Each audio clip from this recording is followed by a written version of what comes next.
Hi friends, आप सभी लोगों का आपके अपने YouTube channel agriculture tricks by NK में हार्दिक स्वागत करते हैं।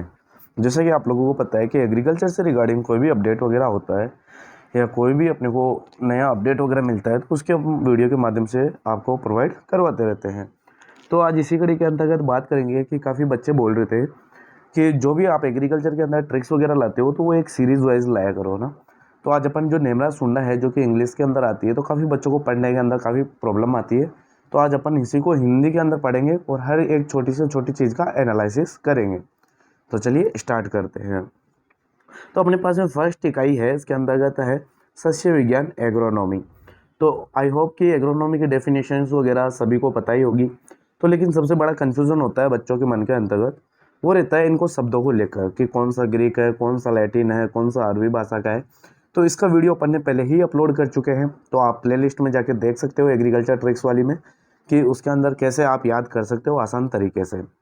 तो आज अपन बात करेंगे एग्रोनॉमी की।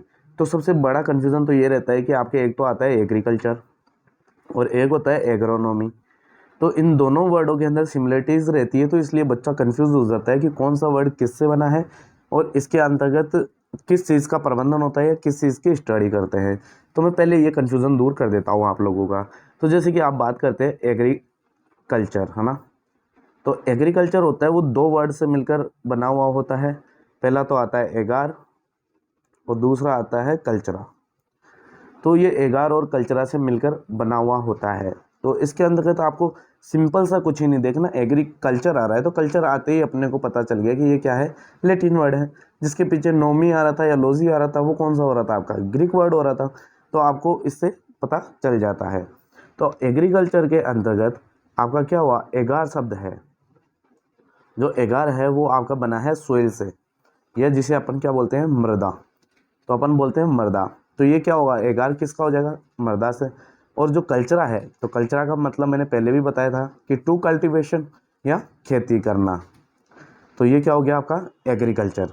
तो आई होप इस चीज़ के अंतर्गत आप लोगों को कोई समस्या नहीं आएगी। अब बात करते हैं एग्रोनॉमी की। तो एग्रोनॉमी के लिए मैंने पहले ही बोल दिया कि जिसके अंतर्गत पीछे लोजी आ रहा है या नोमी आ रहा है तो वो क्या होंगे, अधिकांशतः वो कौन से होंगे, आपके ग्रीक वर्ड होंगे। तो अब इसके अंतर्गत देखते हैं, सस्य विज्ञान दो ग्रीक शब्दों से व्युत्पन्न या ड्राइव्ड शब्दों से बना है। तो ये ग्रीक वर्ड है, कौन सा है, ग्रीक वर्ड है। नोमी आ रहा है इसके पीछे में, तो ये कौन सा हो जाएगा, ग्रीक वर्ड। और जिसके पीछे अधिकांश है लोजी वर्ड आता है वो भी कौन सा होता है, ग्रीक वर्ड होता है। तो अपन बात करते हैं कि ये जो आपका एग्रोनॉमी है वो दो शब्दों से मिलकर बना हुआ है, और वो भी शब्द किसके हैं, ग्रीक भाषा के शब्द हैं। और वो ग्रीक भाषा के शब्द कौन कौन से हैं, आप सामने देख ही सकते हो, एग्रोस प्लस नोमस। तो एग्रोस का मतलब क्या होता है, फील्ड, फील्ड या खेत। और नोमस का मतलब क्या होता है, टू मैनेजमेंट या फिर प्रबंधन करना। तो खेत के अंदर मैनेजमेंट करेंगे तो उसे ही अपन क्या कहते हैं, एग्रोनॉमी। तो चलिए इसकी डेफिनेशन की ओर चलते हैं। तो इसके डेफिनेशन के अंतर्गत क्या क्या बताया गया है कि सस्य विज्ञान को कृषि विज्ञान की एक शाखा के रूप में परिभाषित किया जा सकता है। तो पहली चीज़ तो ये कि जो भी विद्यार्थी जो 11th-12th की तैयारी करते हैं तो कभी बार डेफिनेशंस करने के अंतर्गत वो सक्षम नहीं हो पाते, वो डायरेक्ट ऐसे लिख देते हैं कि जैसे कि सस्य विज्ञान के अंतर्गत अपन खेत के मैनेजमेंट का अध्ययन करते हैं। तो वो एक सरासर गलत होता है या इनको अच्छे से मार्क्स मिल नहीं पाते। तो ऐसी चीज़ों का भी आप ध्यान रखें कि अगर कोई भी चीज़ की या फिर आप किसी भी ब्रांच की बात कर रहे हो तो पहले उसके जो जिससे मिलकर बनी हुई है उसकी बात करेंगे। जैसे कि अपन एग्रोनॉमी की बात कर रहे हैं तो वो किस के अंतर्गत पढ़ते हैं, कृषि विज्ञान के अंतर्गत। तो ऐसे ही इसके अंतर्गत भी बताया गया, सस्य विज्ञान को कृषि विज्ञान की एक शाखा के रूप में परिभाषित किया जा सकता है कि कृषि विज्ञान की वह शाखा जिसके अंतर्गत अपन उच्च उत्पादन के लिए फसल को अनुकूल वातावरण प्रदान करने वाले तरीकों को अपनाए जाने के संबंधित अध्ययन को ही क्या कहते हैं, एग्रोनॉमी कहते हैं। तो आई होप आप लोगों को इसकी डेफिनेशन समझ में आई होगी। तो जो कम्पिटिटिव एग्ज़ाम की तैयारी करते हैं उनके लिए डेफिनेशन ज़रूरी नहीं है, लेकिन उनके लिए समझना ज़रूरी है। और जो आपके 11th-12th के विद्यार्थी हैं उनके लिए डेफिनेशन भी काफ़ी इंपॉर्टेंट है। चलिए नेक्स्ट पॉइंट की बात करता हूँ। भारतीय कृषि मुख्य रूप से जीवन निर्वाह, है ना, सब्सटेंस के रूप में है। कि भारतीय कृषि है इसके अंतर्गत ज़्यादातर जीवन निर्वाह के लिए ही किया जाता है, ये आप लोगों को आई होप पता ही होगा। चलिए अब इसकी जो मुख्य मुख्य हैं इसके साइंटिस्ट वगैरह उनके भी अपन बात कर लेते हैं।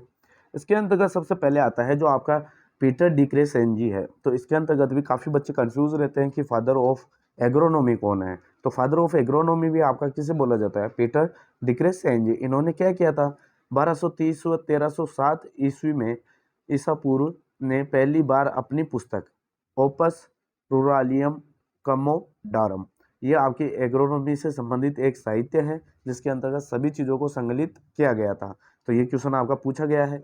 ये बुक भी काफ़ी फेमस है, तो इससे रिगार्डिंग आज तक क्वेश्चन नहीं पूछा गया, लेकिन आने वाले समय के अंतर्गत पूछा जा सकता है ना।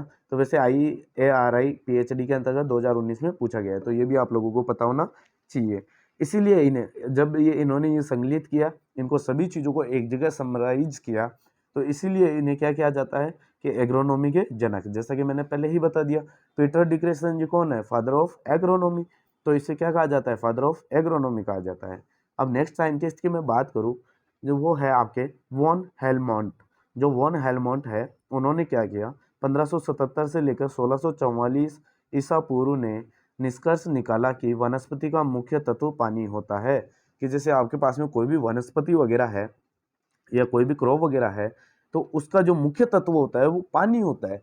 तो आप लोगों ने काफ़ी बार पढ़ा होगा कि जो आपका प्लांट वगैरह है, वो ज़्यादातर जो बना हुआ होता है वो किससे मिलकर बना हुआ होता है? पानी से बना हुआ होता है। या फिर आप लोगों ने अगर पढ़ा हो, अगर पोषक तत्वों की बात करूँ तो उसके अंतर्गत भी आप अगर संरचनात्मक पोषक तत्व पढ़ते हो, जिसके अंतर्गत आपके CHO आता है, तो उसके अंदर आपने क्लासीफाई भी करके देखा होगा कि 45% तक क्या होता है आपका जो कार्बन होता है, और 6% क्या होता है? हाइड्रोजन होता है, और ऑक्सीजन क्या होता है आपका? 46% होता है। तो ऐसे ही जल का बना हुआ होता है, तो सर्वाधिक आवश्यकता किसकी होती है? पानी की होती है। तो ये किसने बताया आपका? वॉन हेलमोंट ने बताया। तो चलिए नेक्स्ट अपने पास में साइंटिस्ट आते हैं जेंथ्रोटूल, जो इनके बारे में काफ़ी आप लोगों ने पहले ही पढ़ चुके होंगे। तो अब बात करते हैं कि जेंथ्रोटूल भाई साहब ने क्या कर दिया, तो जिसके लिए अपन आज उनको याद करते हैं या उनको पढ़ते हैं। तो बात करते हैं इनके जो भी इन्होंने काम किया उसकी। तो इन्होंने 1674 से लेकर 1741 ईसा पूर्व ने एक पुस्तक, जो हॉर्स होइंग हस्बेंड्री, इनकी काफ़ी फेमस बुक है। ये काफ़ी बार पूछी जाती है कि हॉर्स होइंग हस्बेंड्री किसकी बुक है या किसके द्वारा ये प्रकाशित की गई है। तो ये याद रखना, जेंथ्रोटूल के द्वारा निकाली गई है। तो ये सबसे पहले वीड एम जीरो टिलेज शब्द दिए थे। इन्होंने खरपतवार विज्ञान के पितामह, जिसे कि अपन क्या कहते हैं? Weed science, father of weed science कहते हैं, फादर ऑफ टिलेज के रूप में जाना जाता है। तो इन्हें फादर ऑफ टिलेज के रूप में और फादर ऑफ वीड साइंस के रूप में भी इन्हें जाना जाता है। और अपन ने टिलेज का पर्टिकुलर एक वीडियो निकाल रखा है, उसके अंतर्गत आप देख सकते हो कि जीरो टिलेज किसे कहते हैं, प्राइमरी टिलेज किसे कहते हैं, सेकेंडरी टिलेज किसे कहते हैं, और कौन कौन से इंप्लीमेंट्स इसके अंतर्गत यूज होते हैं। तो वो वीडियो भी आप लोगों को पहले ही प्रोवाइड करवाया जा चुका है। तो ये क्वेश्चन आपके RPSC AO के अंतर्गत 2009 के अंतर्गत पूछा गया है कि फादर ऑफ टिलेज किसे कहते हैं। तो वो कौन हो जाएगा? आपका जेंथ्रोटूल हो जाएगा। चलिए नेक्स्ट साइंटिस्ट की ओर बढ़ते हैं। इसके अंदर है ऑथर यंग। ऑथर यंग ने क्या किया कि इन्होंने बताया कि जो पोल्ट्री डग है या कूड़ा वगैरह होता है या बारूद आदि कई जैसी सामग्रियों को लाकर फसलों की पैदावार बढ़ाने के लिए पोर्ट कल्चर प्रयोगों का संचालन किया। इन्होंने 46 संस्करणों में एनाल्स ऑफ एग्रीकल्चर के रूप में अपना काम प्रकाशित किया। तो इन्होंने किस में किया था? एनाल्स ऑफ एग्रीकल्चर के अंतर्गत। और इन्होंने क्या बताया कि जैसे कि आपकी पोल्ट्री डग होती है ना, पोल्ट्री से जो कि अपशिष्ट पदार्थ मिलता है या कूड़ा कचरा वगैरह होता है या थोड़ा कोई बारूद वगैरह होता है, तो इनके अंदर काफ़ी मात्रा के अंदर पोषक तत्व होते हैं, मिनरल्स वगैरह होते हैं। वो आपके क्या करते हैं कि पोर्ट कल्चर के अंतर्गत क्या करते हैं अपन? छोटे छोटे जो भी यूज़ करते हैं, छोटे छोटे गमलों के अंदर लगाते हैं या छोटे एरिया के अंतर्गत अपन कैसे कल्चर कर सकते हैं, उसके अंदर प्लांट कैसे ग्रो कर सकते हैं कि अच्छी पैदावार मिल सके अपने को, पौधा हष्ट पुष्ट रहे। तो इन्हीं चीज़ों का किसने बताया? आपका ऑथर यंग ने बताया। खेत के लिए यही मायने में वैज्ञानिक दृष्टिकोण की शुरुआत 1840 में, जो आपके 1840 में जस्टिस वॉन लेबिंग ने की थी। तो लिबिंग का नाम आपने काफ़ी सुना होगा। तो जो वैज्ञानिक दृष्टि से माना जाता है वो 1840 से इसका आपको देखने को मिलेगा। चलिए अब मुख्य मुख्य जो अवधारणाएं हैं उनकी बात करते हैं। तो ये काफ़ी टफ रहता है बच्चों को समझने के अंतर्गत कि जो लीफ एरिया इंडेक्स है या पत्ती क्षेत्र सूचकांक है, ये क्या होता है। तो पहले तो मैं बता दूं कि ये अवधारणा है वो आपके वाटसन ने दी थी। किसने दी थी? वाटसन ने दी थी। 1948 के अंतर्गत इसको प्रतिपादित किया गया था। तो सबसे पहले तो आपको ये पता होना चाहिए कि लीफ एरिया इंडेक्स होती क्या है। अपने को ज़रूरत क्या पड़ गई है ना। तो पहले एक बार इसका जो ये सूत्र है वो देख लेते हैं। पत्ती क्षेत्र सूचकांक यानी कि LAI लीफ एरिया इंडेक्स, इसके अंतर्गत कुल पत्ती क्षेत्र मीटर के अंतर्गत नापेंगे और फिर लेंगे इसका ग्राउंड एरिया और फिर इनको क्या कर देंगे, डिवाइड कर देंगे। तो अपने पास में क्या आ जाएगी, LAI लीफ एरिया इंडेक्स आ जाएगा। तो अपन बात करते हैं लीफ एरिया इंडेक्स निकालेंगे। तो लीफ एरिया इंडेक्स निकालने के लिए आपको पहले ही पता चल गया कि नाम से ही कि लीफ का निकालना ही निकालना पड़ेगा। तो अब आप कब निकालोगे, तो अगर फर्स्ट ऑब्जर्वेशन करते हैं तो अपन लेते हैं 0 से 30 डेज, है ना। अगर अपन प्लांट ले रहे हैं, प्लांट की पत्तियां ले रहे हैं, तो वो 0 से 30 डेज की होनी चाहिए फर्स्ट ऑब्जर्वेशन के लिए। अगर आप सेकंड ऑब्जर्वेशन ले रहे हैं तो 0 से 60 डेज कर सकते हो। इसके अंतर्गत 60 डेज की अपन क्या करेंगे, लीफ एरिया ले लेंगे। और यह एरिया निकालने के लिए अपन क्या करते हैं कि अपन जो भी कोई अपने पास में जैसे कि कोई लीफ है उसको अपन एक ग्राफ के ऊपर रखते हैं और उसके ऊपर स्केच बना के उसको कैलकुलेट करते हैं। और इसके अपॉन के अंतर्गत जो अपने को ग्राउंड एरिया निकाला जाता है, तो ग्राउंड एरिया कैसे लेंगे, फिर इसके अंतर्गत क्या करेंगे अपन, जो प्लांट की जो रो टू रो डिस्टेंस है और जो प्लांट टू प्लांट डिस्टेंस है, इन दोनों को लेते हैं ग्राउंड एरिया के अंतर्गत। अगर इसके अंतर्गत एक चीज़ और याद रखिए, जैसे कि अगर अपन निकाल रहे हैं लीफ एरिया इंडेक्स, इसके अंतर्गत कभी भी रूट जोन का एरिया नहीं लिया जाता, ओनली लीफ का लिया जाएगा। और इसके साथ साथ ही जो आपका जो प्लांट टू प्लांट डिस्टेंस है या रो टू रो डिस्टेंस है वो लिया जाता है। तो आई होप आप लोगों को ये चीज़ समझ में आई होगी। अगर इसका कैलकुलेशन भी करनी है तो आप हमें कमेंट बॉक्स में बता सकते हैं, तो इसका सेपरेट वीडियो में जो लीफ एरिया इंडेक्स का है वो सेपरेट निकाल दूंगा, उसके अंतर्गत आपको एक दो कैलकुलेशन भी करवा दूंगा। तो चलिए अपन नेक्स्ट अवधारणा की ओर चलते हैं कि अपनी जो नेक्स्ट अवधारणा है वो क्या है, लैंड इक्विवेलेंट रेशियो, जिसे कि भूमि समतुल्य अनुपात कहते हैं। तो इसके अंतर्गत क्या होता है कि इसका अर्थ है एकमात्र फसल द्वारा धारण क्षेत्र से उत्पादित उपज एवं इंटरक्रॉपिंग से प्राप्त उपज के अनुपात से है। तो इसके अंतर्गत आपको सबसे पहले याद रखने वाली चीज़ ये है कि अपन लैंड इक्विवेलेंट रेशियो या भूमि समतुल्य अनुपात निकालते हैं, वो हमेशा निकलेगी आपके किसके अंतर्गत, मिक्सड क्रॉपिंग के अंतर्गत। जैसे कि अपन मिक्स क्रॉपिंग किसे कहते हैं, जो मिश्रित फसल होती है किसे कहते हैं, जैसे कि अपन ने गेहूं के साथ सरसों लगा लिया, कपास के साथ मक्का लगा लिया या गन्ना के साथ में आलू लगा लिया, तो ये क्या होती है, मिक्स क्रॉपिंग होती है। तो इनके अंतर्गत ये जो रेशियो निकाला जाता है उसे ही कहते हैं अपन लैंड इक्विवेलेंट रेशियो। तो आपको सबसे पहले यही पॉइंट याद रखना है कि यह हमेशा किस में निकाला जाएगा, मिक्स्ड क्रॉप के अंतर्गत निकाला जाएगा। तो यहाँ पे इस LER का फॉर्मूला दिया गया है कि इंटरक्रॉपिंग की उपज अपॉन एकमात्र फसल की उपज। तो इसके अंतर्गत जैसे कि अपन कोई दो फसल ले रहे हैं, जैसे मैंने ले लिया गन्ना विथ आलू, है ना। तो इसके अंतर्गत दो चीज़ें होती है, एक तो जैसे मैंने गन्ना इंटरक्रॉपिंग के अंदर का उगाया, जब तो जैसे 100 आ रहा है, 100 क्विंटल अपने को प्रोडक्शन मिल रहा है। अगर आलू लगा रहे हैं तो ये मिक्स में लगा रहे हैं तो 100 मिल रहे हैं।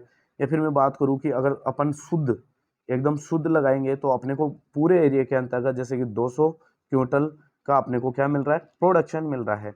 तो एक तो शुद्ध हो जाएगा कि जिसके अंतर्गत पूरे फील्ड में ओनली एक ही क्रॉप लगाई गई है जैसे गन्ना, और एक हो गई कि उसके अंतर्गत अपने क्या किया कि गन्ना भी लगा रखा है और आलू भी लगा रखा है, तो वो क्या हो जाएगी, आपकी मिक्स्ड क्रॉपिंग हो जाएगी।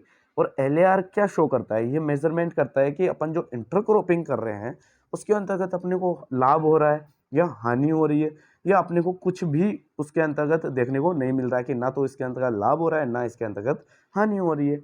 तो इसका एक सिंपल सा फॉर्मूला आपको कभी देखा भी होगा कि जैसे मैं बात करूं कि आपने पहले बनाया कि मिश्रित फसल आ गई है ना, मिश्रित फसल के साथ ए का क्रॉप ले लिया अपन ने, इसके अंतर्गत खुद ये फॉर्मूले में देख सकते हो A+B, है ना। तो ये ए क्या है, एक अलग क्रॉप है और बी क्या है, एक अलग क्रॉप है। तो अपन पहले क्या करेंगे, ए क्रॉप का ले लेंगे कि हाँ अपन ने जैसे कि गन्ने का ले लिया, फिर उसके लिए जो मिक्स किया गया है उसका उत्पादन लेंगे, अपॉन के अंतर्गत जो गन्ने का शुद्ध उत्पादन है वो लेंगे, प्लस जैसे कि अपन ने फिर इंटरक्रॉपिंग के अंतर्गत क्या लिया, जैसे कि अपन ने ले लिया इधर आलू, तो आलू के नीचे फिर आलू का जो शुद्ध है तो उसकी अपन क्या लेंगे जो इल्ड है वो ले लेंगे, फिर इनको जैसे ही डिवाइड करेंगे और फिर इनको जोड़ देंगे तो अपने पास में क्या आ जाएगा, LER आ जाएगा। तो LER आएगा तो वो कैसे प्रॉफिटेबल होगा, कैसे लॉस दे रहा है या फिर एकदम कांस्टेंट रह रहा है, तो इस चीज़ का अपन LER के द्वारा पता लगा सकते हैं। इसका भी अगर आपको कैलकुलेशन वीडियो चाहिए तो मैं आप लोगों को प्रोवाइड करवा दूंगा। तो उससे क्या होगा कि आप लोगों को कैलकुलेशन करने में दिक्कत नहीं आएगी। लेकिन ज़्यादातर इनकी कैलकुलेशन बहुत कम पूछी जाती है, तो अपन अभी मोटा मोटा जो इसके अंतर्गत बुक के अंतर्गत दिया गया है उसकी ही अपन क्या करेंगे, चर्चा करेंगे। तो अब बात करते हैं कि जैसे ए है तो एकमात्र मुख्य फसल, तो और उसके अंदर बी ले लिया तो वो क्या है, अंतर फसल, जो अपन ने इंटरक्रॉपिंग की है उसकी फसल ली है। तो चलिए बात करते हैं अब नेक्स्ट की।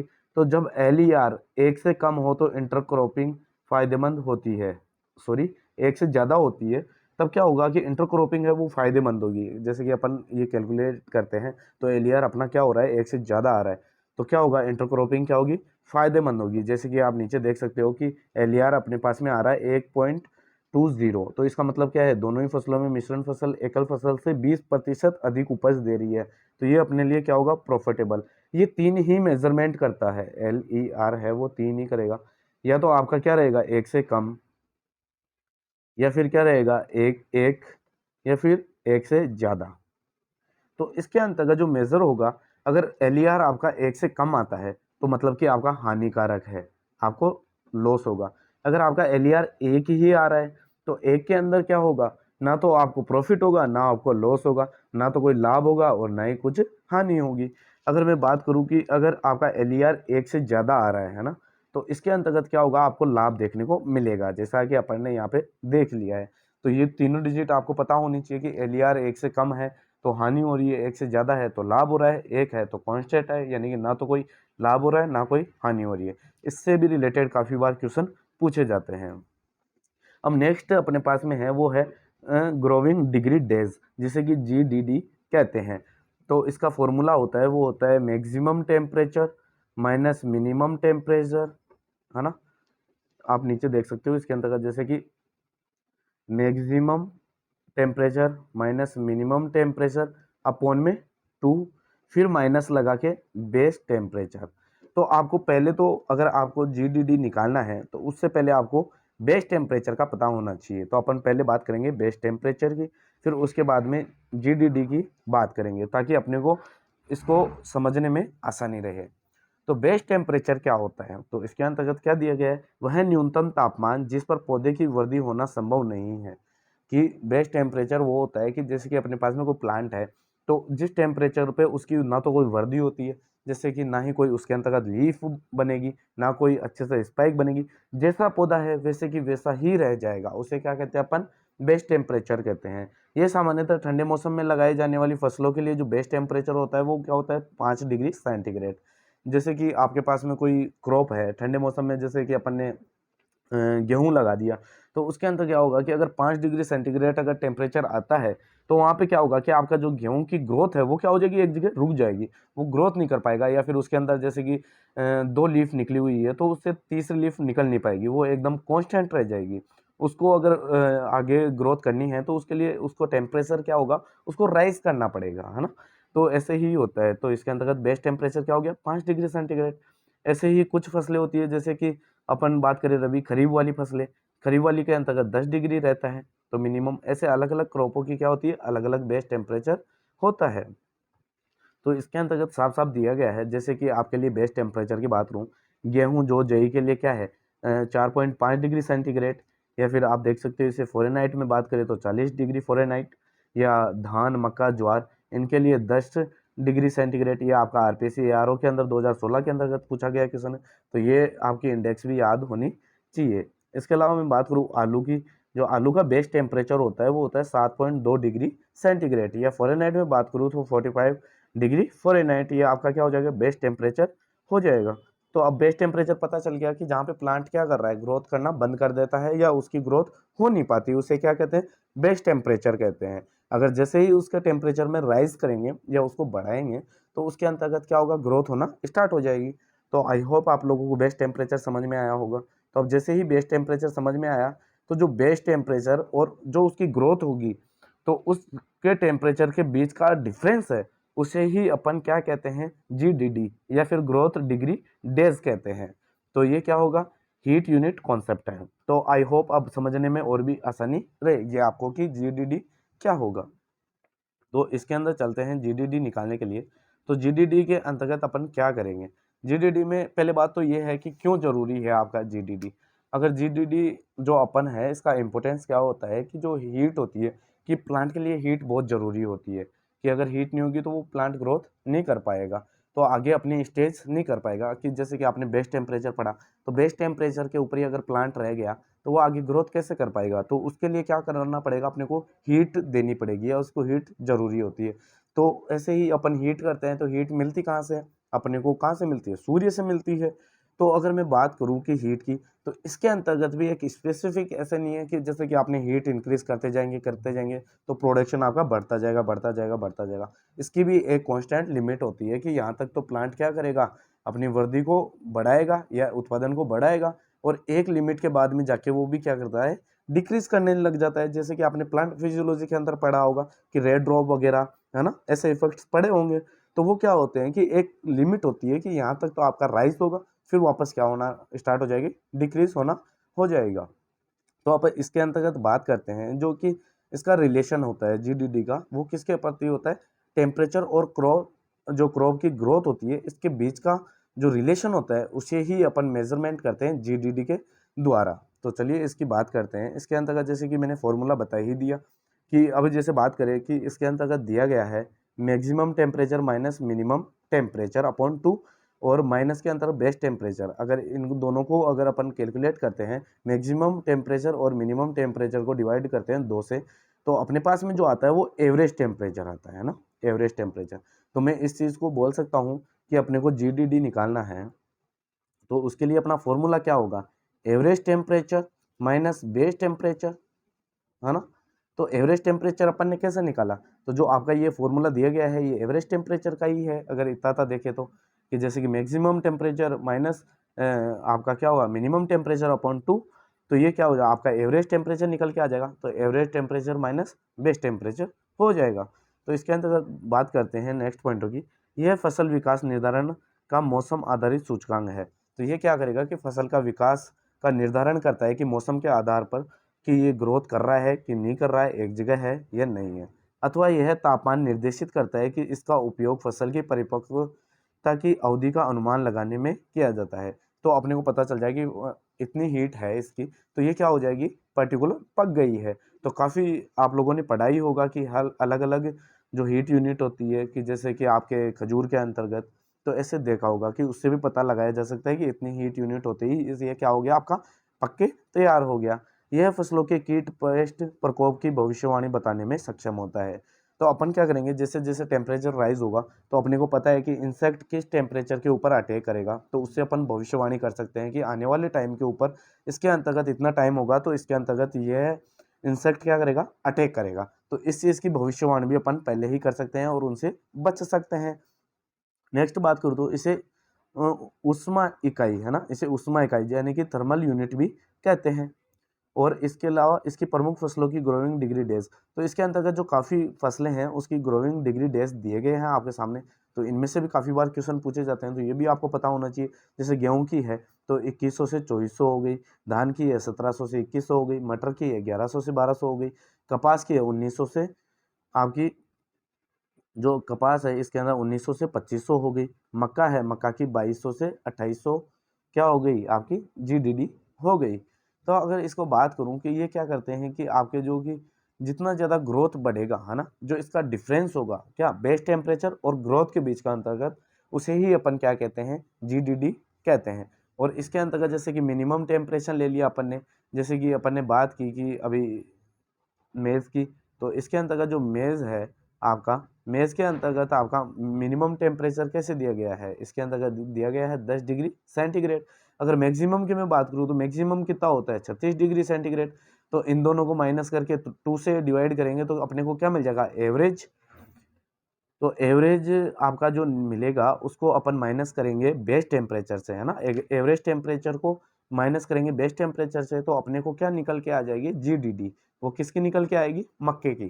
तो ये जो एग्जांपल बताया है, तो इसका भी अगर आपको कैलकुलेशन करनी है तो मैं आप लोगों को कैलकुलेशन का पर्टिकुलर सेपरेट वीडियो प्रोवाइड करवा दूंगा। तो आई होप फ्रेंड्स ये वीडियो अगर आप लोगों को पसंद आए तो ज़्यादा से ज़्यादा शेयर करें और लाइक करना ना भूलें। थैंक यू फ्रेंड्स, मिलते हैं नेक्स्ट वीडियो में। Thank you.